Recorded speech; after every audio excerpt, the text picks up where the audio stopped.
están diciendo? Pues que el arbitraje de equidad va a ser dictado según el buen hacer del árbitro. No necesita para nada la ley. Ahora, también es verdad que no puede dictar laudos que sean contrarios a ella, porque serían nulos. Pero el arbitraje de equidad se dicta de acuerdo con el buen hacer del árbitro.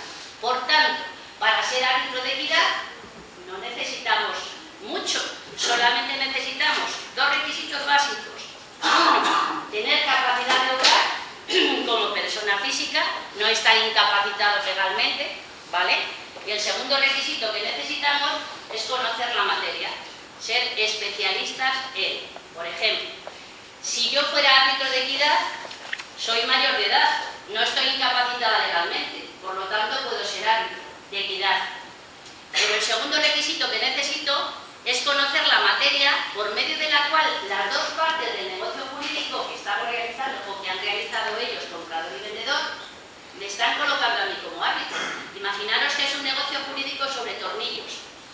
Si yo como árbitro de equidad no conozco la mecánica de los tornillos, difícilmente podré serlo. Tendré que ser especialista en tornillos, o especialista en ruedas de coches, o especialista en algodón. Quiero decir, para ser árbitro de derecho hay que conocer la ley. Si no, no puede ser árbitro de derecho. Para ser árbitro de equidad puede ser cualquiera que tenga capacidad de obrar y que sea especialista en la materia. Después iremos desarrollando eso. Otra cuestión que hay que tener en cuenta son las clases de árbitros. Los árbitros pueden ser de dos clases. El árbitro persona física, lo que se conoce como arbitraje ad hoc, que generalmente los arbitrajes de equidad son personas físicas, que como acabo de comentar tienen que reunir esos dos requisitos que acabo de mencionar, y el arbitraje institucional. ¿Y qué es el arbitraje institucional?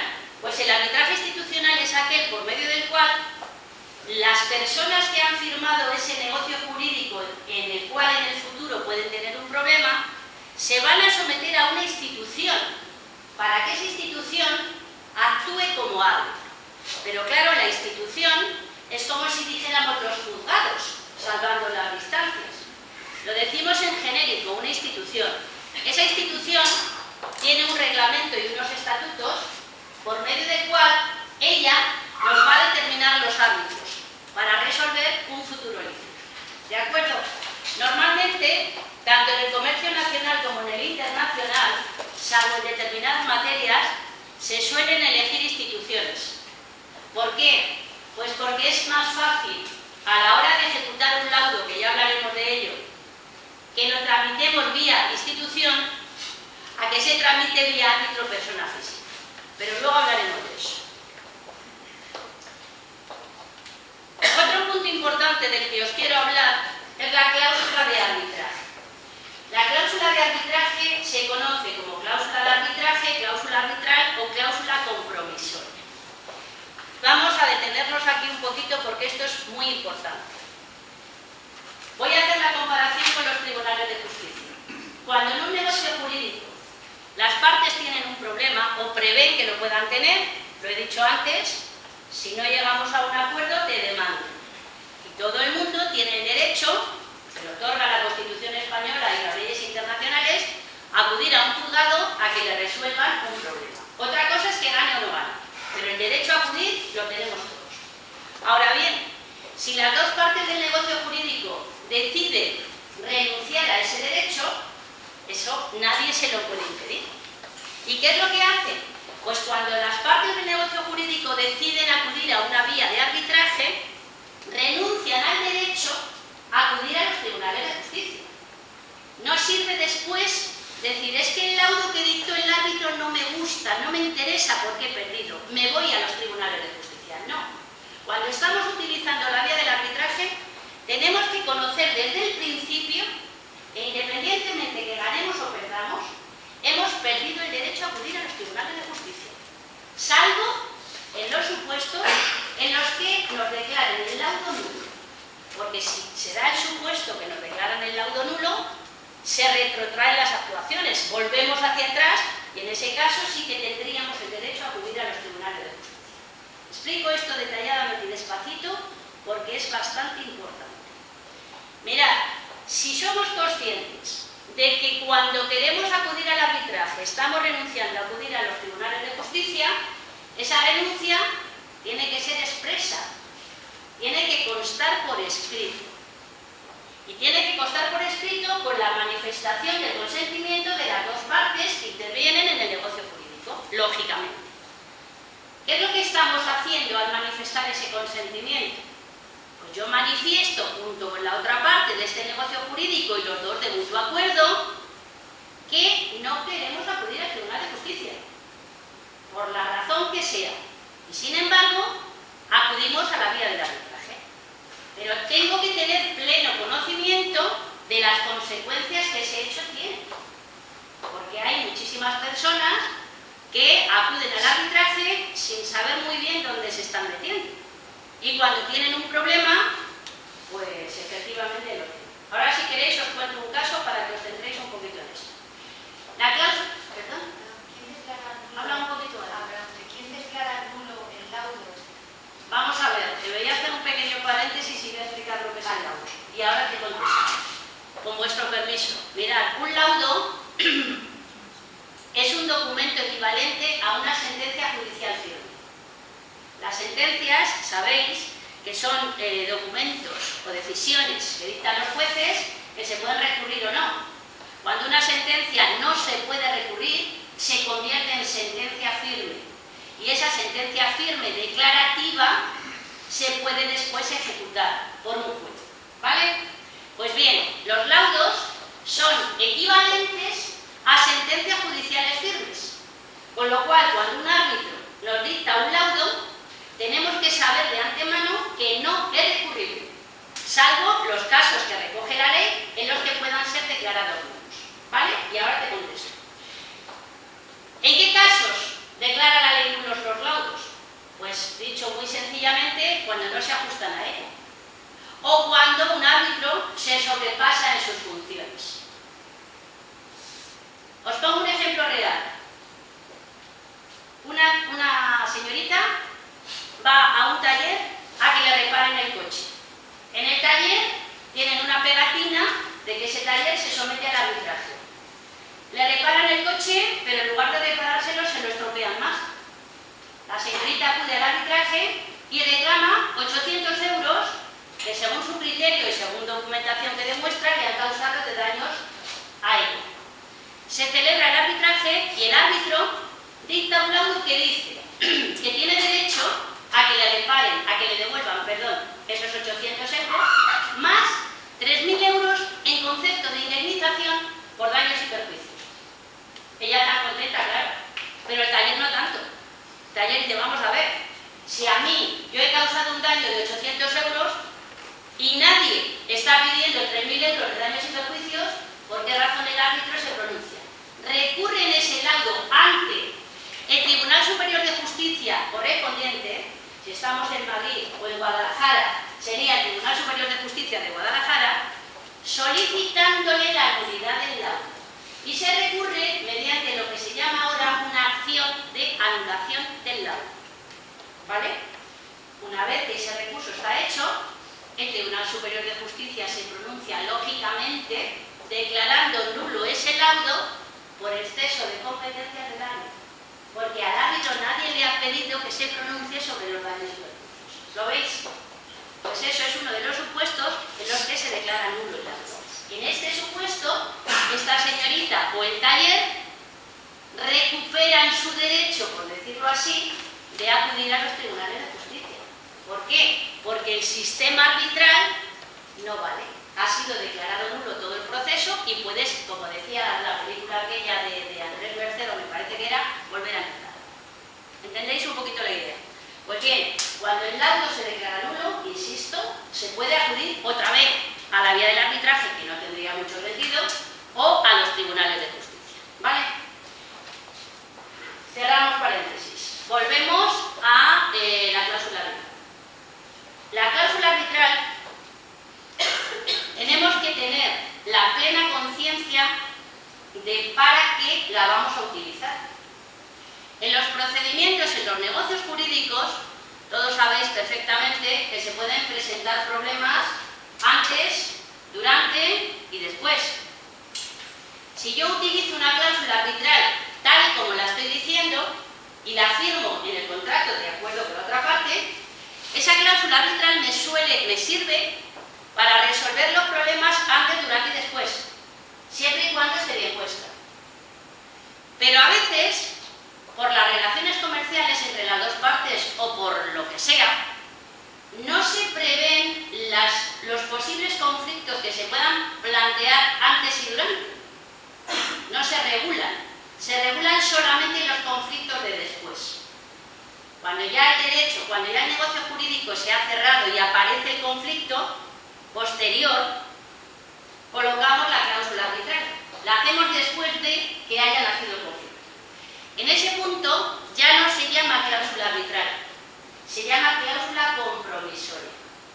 ¿Por qué? Porque las dos partes acuerdan un compromiso de resolver un conflicto que ya ha nacido, que ya está.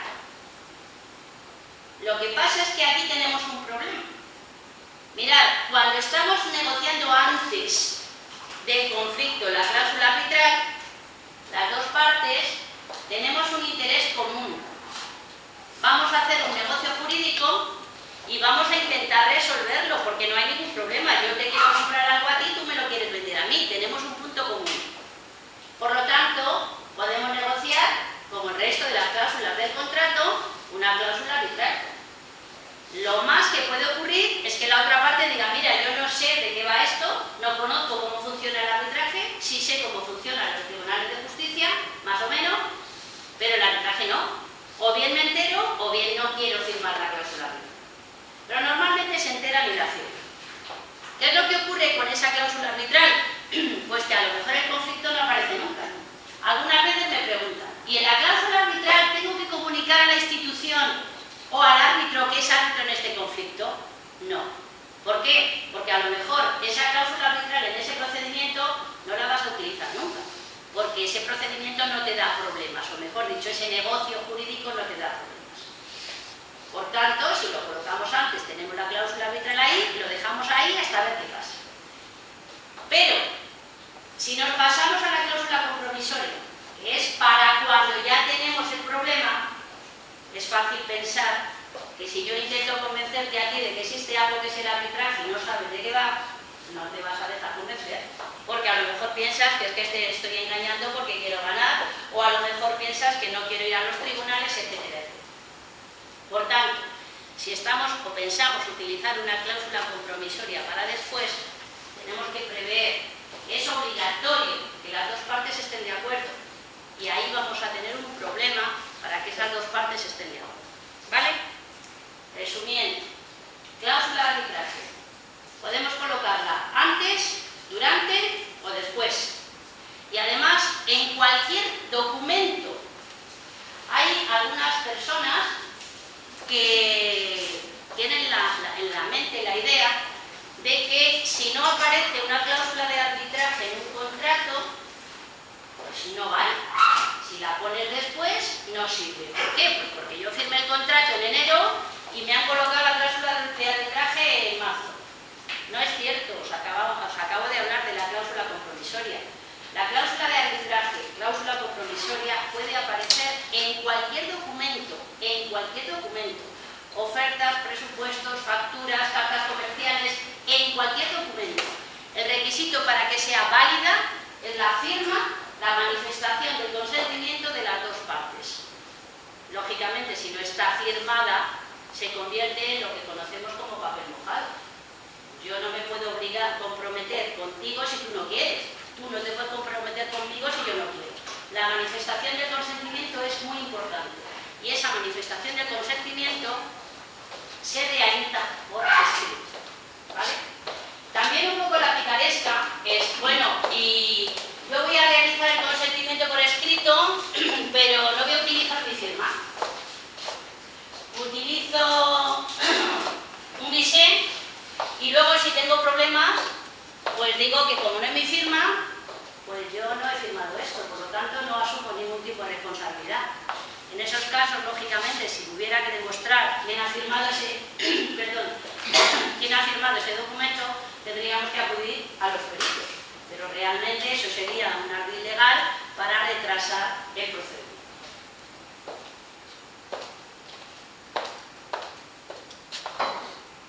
Por supuesto, si tenéis alguna pregunta podéis hacerla cuando consideréis. Eso es un poco lo que os he estado contando de la cláusula de arbitraje. La cláusula de arbitraje tiene que estar perfectamente redactada. Y eso podéis estar pensando, bueno, ¿y cómo lo sé? Normalmente, os he dicho antes, que los árbitros pueden ser personas físicas e instituciones. Las instituciones de arbitraje, tanto nacionales como internacionales, todas ellas tienen un modelo de cláusula de arbitraje y lo tienen en 5 idiomas. Uno de ellos es el español y otro de ellos es el chino. Luego, y otro por supuesto el inglés. ¿Qué es lo que ocurre? Que si yo soy parte en un negocio jurídico, quiero acudir a un arbitraje y no conozco muy bien la mecánica, ni conozco la cláusula de arbitraje, ¿qué es lo lógico que debo hacer?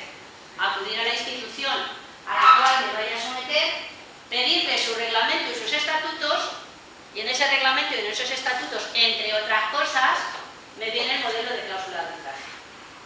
Y lo copio. Y ahí tengo la seguridad total y absoluta que esa cláusula de arbitraje está bien. Porque si no, nos puede ocurrir otra cosa. Y os cuento otro ejemplo práctico. Real, todos los casos que os cuento son reales. Mirad, dos chicos, dos personas, deciden constituir una sociedad civil. Y las sociedades civiles no necesitan capital social mínimo. Deciden constituirla en el año 2000 con 150 euros cada uno. Firman un documento privado de constitución de la sociedad civil, en la cual se dice que cada uno de ellos aporta 150 euros y que, fijaros, colocan una cláusula arbitral en el sentido siguiente. Para cualquier conflicto que se cree o que se produzca con relación a este contrato, ambas partes de mutuo acuerdo se someten al arbitraje. Ya está. Esa es la cláusula arbitral. Fijaros la problemática que puede plantear esto.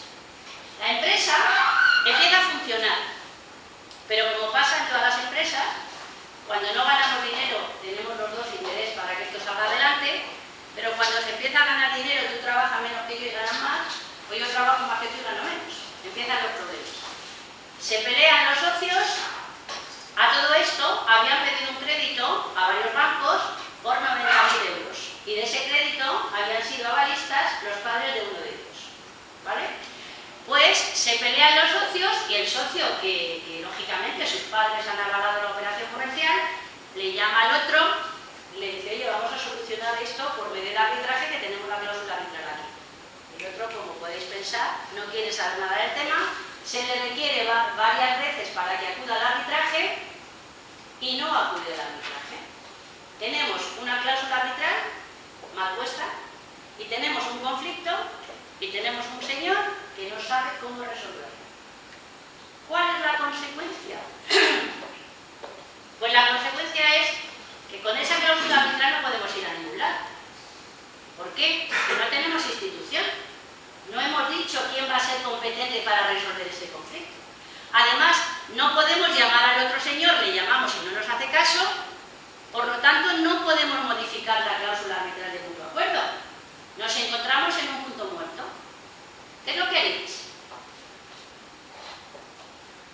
¿Perdón? No, estamos diciendo que si a los juzgados no puedes ir porque está la cláusula de arbitraje. Efectivamente, al juzgado no puedes ir, porque en el momento que vayas al juez, el juez se va a declarar incompetente, te va a decir, oiga, que yo no puedo esto porque usted se ha ido a la justicia. Pero la contrapartida es que si no me soluciona esto alguien, me encuentro con que he hecho una operación fallida, que en este caso son 90.000 euros, tengo a mis papás allí que me están diciendo que la dan, porque el banco lógicamente reclama su dinero. ¿Y cómo pensáis que se soluciona? Esto es para nota, ¿eh? A ver si a alguien se le ocurre. ¿Qué haríais vosotros en ese caso? ¿Acudir al arbitraje dónde? ¿Perdón? Pero ¿cómo vas a acudir al arbitraje para que te declaren nula la cláusula? ¿A dónde? ¿Dónde vas a ir? ¿A qué arbitraje vas a ir? ¿A qué árbitros? ¿Perdón? No te oigo.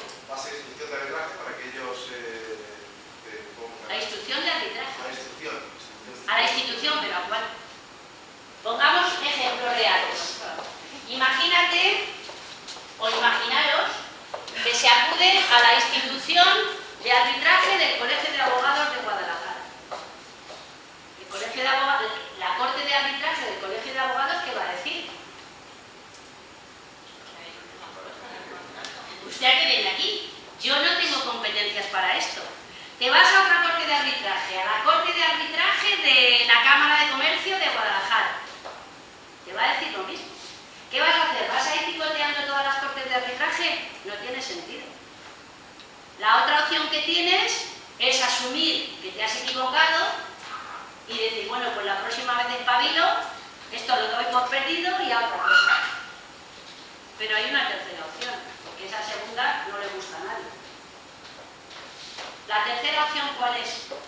Pues acudir al juez, como decía la señorita, pero no para que revise o realice un juicio, sino para que nos determine, acudir al juez para pedirle que nombre el árbitro.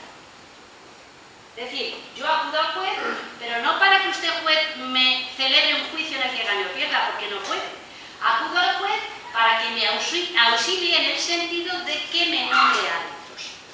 Como el juez no tiene, como yo digo siempre, en el bolsillo los árbitros, el juez acude a la institución competente. Si es arbitraje de derecho, acude al Colegio de Abogados, pongamos que es aquí en Guadalajara. El juez de Guadalajara acudiría al Colegio de Abogados de Guadalajara.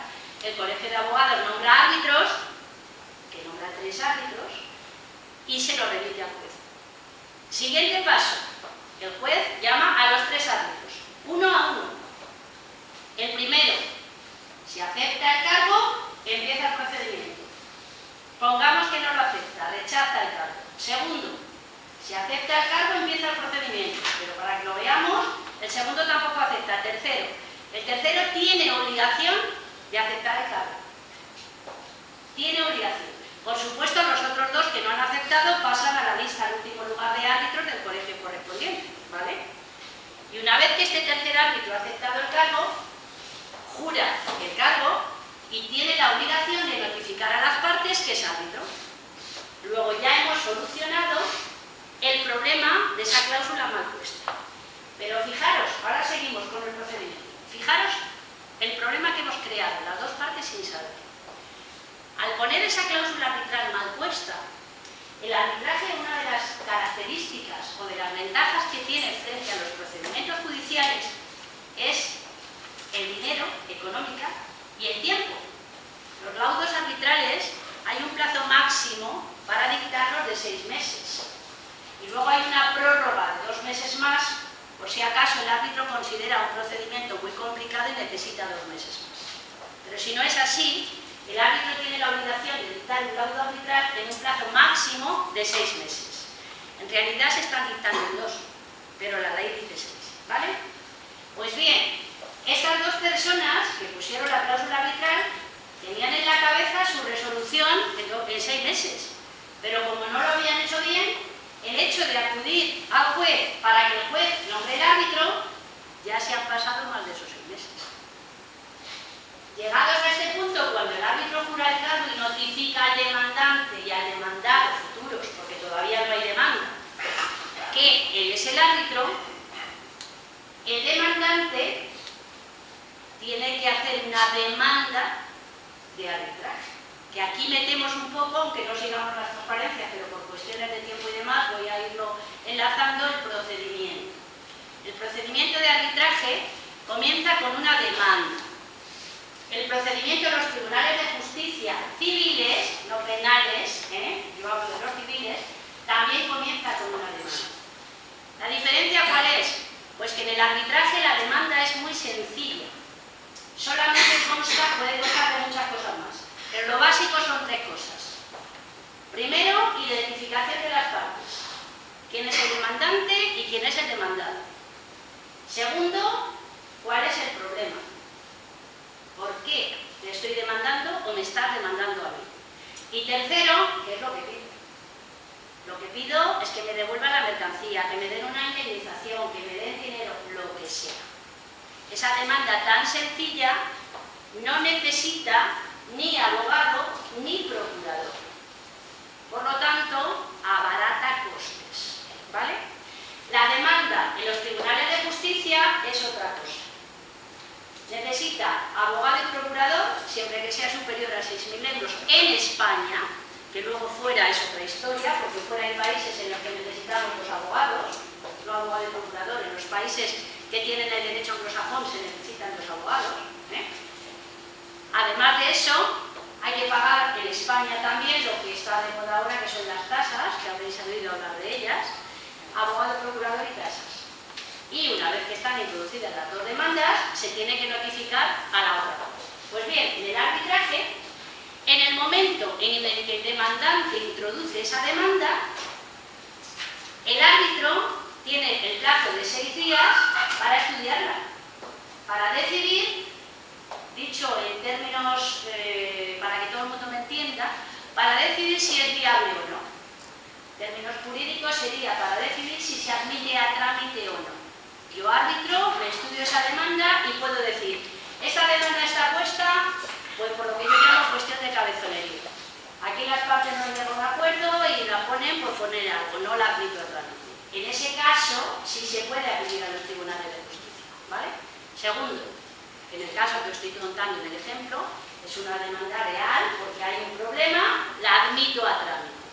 Pues bien, se le notifica a la parte demandante que se ha admitido a trámite y a la parte demandada se le da la demanda para que la conteste, ¿vale? Y se le otorga un plazo de 20 días para que conteste a esa demanda. Ese plazo puede variar. En este caso no varía porque uno de ellos está desaparecido. Pero si las dos partes se ponen de acuerdo para que sea otro plazo más corto o más largo, pueden hacerlo, ¿vale? Sí.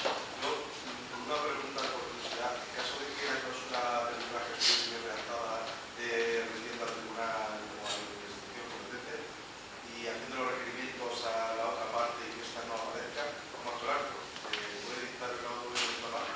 Sí, el árbitro puede dictar el laudo en rebeldía, lo mismo que los tribunales de justicia. Cuando no comparece una de las partes, el árbitro puede hacer dos cosas. Si no comparece una de las partes, en este caso el demandado que no compareció, el árbitro se lo notifica al demandante y le dice que si él asume el quantum que tiene que depositar para resolver el problema, el arbitraje sí. Perdóname. No, yo no tengo grados.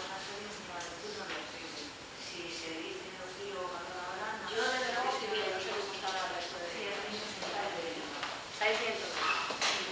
Perdóname, se me ha ido el libro. No estamos hablando de cómo actúa el árbitro en caso de que... De lo de la rebeldía, gracias. Decía que cuando el demandado no comparece, el trámite es declarado en rebeldía, que esa capacidad sí la tiene el árbitro. El árbitro puede hacer dos cosas, o bien decir, como no ha comparecido el demandante, no sigo con este procedimiento y por lo tanto en este segundo caso, si os fijáis, estamos viendo los casos en los que se podría acudir al juez, como se ha declarado en rebeldía, yo no sigo como árbitro y que acudan al juez, ¿vale? Un laudo diciendo que no sigo por este motivo, motivarlo, ¿vale? O bien el árbitro comunica al demandante que no ha comparecido el otro si tiene interés en seguir con el procedimiento y el demandante dice que sí, ¿vale? El demandante dice que sí y aporta la cantidad que tendría que haber aportado el demandado, ¿vale? El procedimiento seguimos, porque si no nos hemos quedado en rebeldía y nos hemos pasado a la otra vía, ¿de acuerdo? Seguimos. Cuando la parte no ha contestado, la parte demandada, el árbitro estudia todo el procedimiento, que tiene para ello, como os digo, 6 meses máximo de plazo, y al final del periodo, pues dicta un laudo. El laudo, os recuerdo, que es equivalente a una sentencia judicial firme, por lo tanto no es recurrible, y además de obligado cumplimiento, ¿vale? Pero... ¿En este caso tampoco es recurrible? ¿Perdón? En este caso tampoco es recurrible, ¿no? Cuando la persona está declarada en rebeldía, no, te voy a contar ahora el porqué. El laudo, como digo, no es recurrible y además es de obligado cumplimiento. Pero claro, imaginaros el documento. El árbitro tiene la obligación legal de comunicar el laudo a las dos partes. Porque si no, se estaría creando indefensión.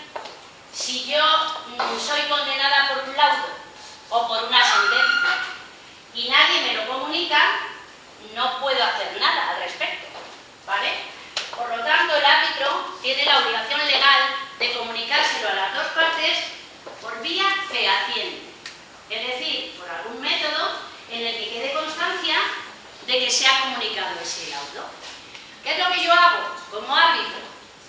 Yo me voy, o mando a alguien de mi despacho con un documento a la empresa demandante, laudo, séllemelo y fírmemelo. Empresa demandada, como no está, no me lo puede firmar, ni lo puede recibir. Es más, aunque estuviera, puede negarse a recibirlo. Dejas constancia de que se ha negado a recibirlo y lo intentas 2 veces más. O sea, hay que intentarlo 3 veces. Dejando constancia de la hora, del día y del minuto. Y lógicamente declarando el árbitro bajo juramento que ha ido. No caigamos en la picaresca de que yo digo que he ido, pero luego no he ido. Hay que declararlo bajo juramento. Si durante 3 veces has intentado y no te han recibido la notificación, ese laudo se tiene por notificado. ¿Vale? Puedes hacerlo de otra manera. Si son laudos cortitos, puedes ir a un notario. El notario levante acta y sea el notario el que lleve el laudo. Pero claro, eso cuesta dinero. Entonces, normalmente se hace así. Lo importante que es, pues que quede constancia de que se ha notificado ese laudo para no crear indefensión a ninguna de las 2 partes. ¿Por qué? Porque luego ese laudo hay que ejecutarlo. ¿Perdón? Ahí viene donde la mata. Ahí viene el problema. En este caso que os estoy contando, que es un caso real, en el que yo fui árbitro, el demandante pedía que se disolviera la sociedad. Por este orden. Primero pedía que se le devolviera el dinero y los muebles que se había llevado al socio que estaba desaparecido. Pedía que se disolviera la sociedad y se liquidara. Disolver y liquidar. Y después pedía que se le devolviera a los padres el dinero que habían pagado al banco por los avales. Y alguna otra cosa más pedía. En este lado yo me declaré incompetente en el tema del aval, porque los padres no tienen acción para ejercitar o acudir al arbitraje. Los padres no son parte del negocio jurídico, ¿lo veis? O sea, quiero decir que a veces cuando acudimos a un arbitraje tenemos que saber también por qué estamos acudiendo al arbitraje. Porque este muchacho pedía, y que se le devuelva a mis padres el dinero del préstamo, que aquí está la documentación. Vale, muy bien, pero resulta que tus padres no tienen acción aquí. ¿Vale?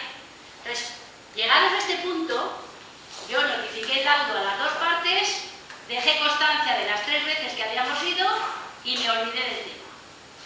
Pasado un año, más o menos, me llaman del juzgado. Os recuerdo que el juzgado había nombrado árbitro, porque la cláusula de arbitraje estaba mal puesta. Me llaman del juzgado y me dicen, justifíqueme usted el laudo arbitral. Es decir, motive, explíqueme por qué ha llegado a estas conclusiones. Si os dais cuenta, lo que está haciendo el juzgado es controlar de alguna forma la actuación del árbitro. Yo presenté un escrito diciendo esto, di una copia del laudo, no me han vuelto a decir nada. Pero sé que llegados a este punto a día de hoy, y de esto fácilmente han pasado 4 años, el laudo está en ejecución. ¿Por qué? Porque ese laudo ha ido este señor demandante al juez, al Tribunal Superior de Justicia, como os decía, para que lo ejecute. ¿Qué es lo que pasa? Que al solicitar la ejecución hay que localizar al señor desaparecido, embargarle todos los bienes que se puedan y convertir ese laudo en dinero. Pero eso ya es el juez el que lo hace.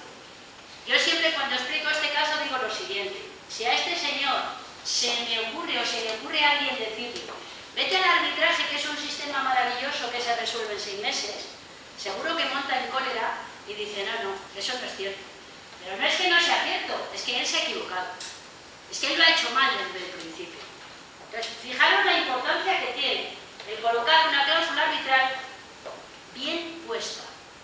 Porque nos ahorramos el acudir al juez para que nos nombre el árbitro y nos ahorramos todo el procedimiento. ¿Vale? Normalmente hay que decir que esto no ocurre.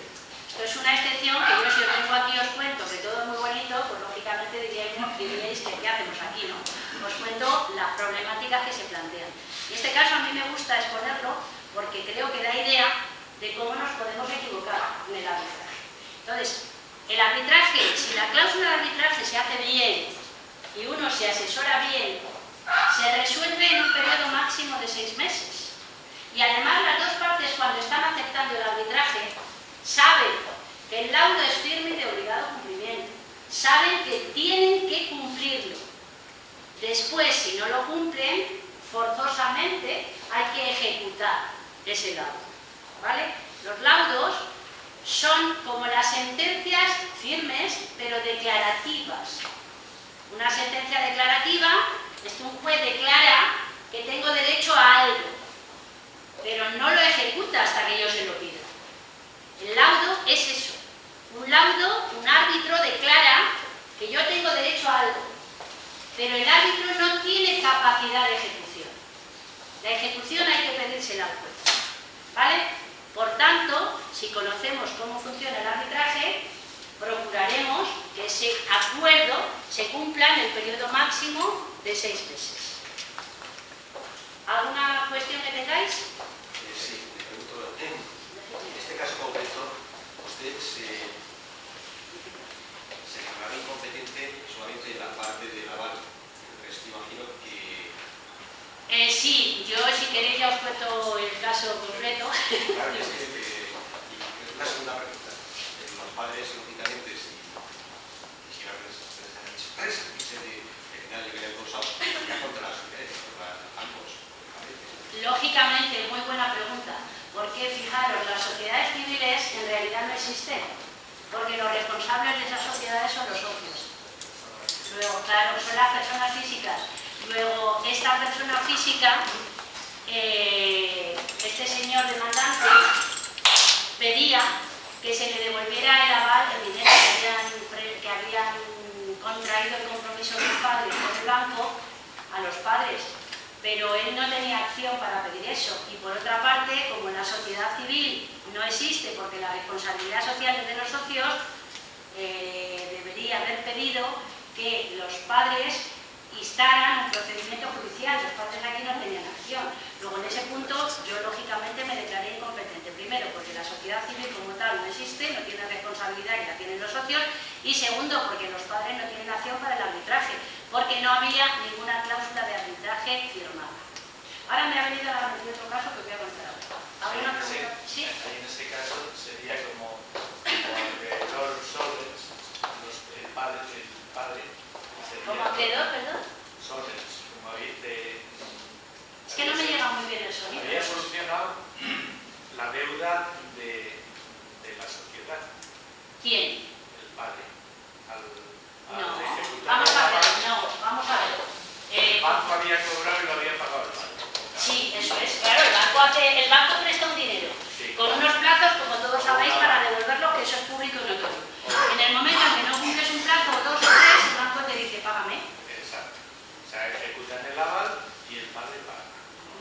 Entonces se constituye en acreedor solvens frente a la sociedad de los dos socios. Entonces tendrá acción contra la sociedad. Correcto, pero acción judicial, no acción arbitral. Arbitral ya no. Claro. Vamos a ver, voy a intentar explicar esto. Mirad, he dicho antes que en cualquier negocio jurídico todos tenemos derecho a acudir a los tribunales de justicia. Y ese derecho no nos lo puede quitar nadie, pero nosotros podemos renunciar a él. Respecto al laudo, no es fácil. Claro, si tú y yo firmamos un acuerdo de arbitraje, estamos comprometidos los dos. Si esta señorita es ajena, es la que está prestando el aval, ella responderá con relación al banco, pero ella no puede decirle al árbitro que le devuelva nada, porque ella no tiene acción, ella no ha pactado en ningún sitio que para recuperar el dinero de su aval, el dinero que el banco le reclama, va a acudir al arbitraje. Como el banco, en caso de ser insolvente, da la pista. El banco, en caso de ser insolvente, se irá a un procedimiento judicial y le reclamará por medio de un procedimiento judicial. El banco no podría acudir a un arbitraje porque tampoco lo ha firmado. Es decir, la clave del arbitraje, la clave para poder acudir al arbitraje es la cláusula arbitral. Si no firmamos una cláusula arbitral, no podemos acudir al arbitraje, por mucho que nos empeñemos. No tiene legitimidad. No tiene legitimación ni activa ni pasiva. La activa es la parte demandante, la pasiva es la parte demandada. Si yo no he firmado nada contigo, no puedo acudir a un arbitraje. Si yo me empeño en denunciar, en demandarte ante un tribunal arbitral, una institución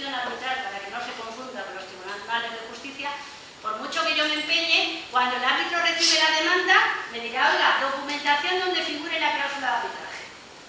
Como no figura en ningún sitio, me declaro incompetente, vaya usted. Exactamente igual al revés. Si yo tengo firmada una cláusula de arbitraje y voy al juez, el juez cuando vea el documento va a decir, oiga, usted tiene aquí una cláusula de arbitraje, me declaro incompetente, váyase usted al árbitro, que lo ha elegido usted, no le he dicho yo nada. ¿Lo veis? ¿Vale? En este caso, yo me declaré incompetente con relación al aval, porque, como digo, los padres no tenían acción. Le condené en costas al demandante por plantear mal la demanda, porque él pedía la disolución y la liquidación de una empresa que primero, si existiera la empresa, no se disuelven y luego se liquidan, sino que es al revés. Y segundo, como la empresa es sociedad civil, la responsabilidad de los socios, ¿qué vas a disolver? Si lo que tú tienes es un contrato privado en el que dice que hay una sociedad civil. ¿Me seguís? En este punto al pobre le tocó pagar costas. Por eso digo que es que a mí me gusta ponerlo porque es un caso de arbitraje que es que reúne todo, o sea que hay errores por todos los sitios. Entonces, la importancia que tiene el arbitraje pues es bastante, hay que conocer un poco el procedimiento y hay que conocer cuánto nos va a costar y hay que conocer cómo se redacta una cláusula de arbitraje. Sí. El problema de ejecución. Sí, pero ahora vemos, ahora entramos en ello. Dime. Los costes son a veces en cada parte, ¿no? No necesariamente. Mirad, vamos a seguir estableciendo la comparación con los tribunales de justicia. Recordáis que hemos dicho demanda en instituciones arbitrales, demanda en tribunales de justicia, ¿vale? El siguiente paso es la contestación en tribunales arbitrales, contestación en tribunales de justicia. Esa contestación puede ser de varias maneras. El demandado puede contestar, puede no contestar, puede allanarse o puede contestar y reconvenir. Eso significa que las dos partes se convierten en demandantes y demandados, ¿vale? En el arbitraje la reconvención por norma general no está admitida. Hay algún árbitro que la admite, pero luego si ese laudo se recurre, los jueces están en contra de la reconvención en el arbitraje, ¿vale? Pero esto es técnico, simplemente os lo digo pues para que conozcáis un poco. Una vez que se ha hecho todo esto, se pasa al periodo de prueba, ¿vale? Y luego está la sentencia del juez o el laudo arbitral, ¿vale? Pues bien, eso conlleva unas costas.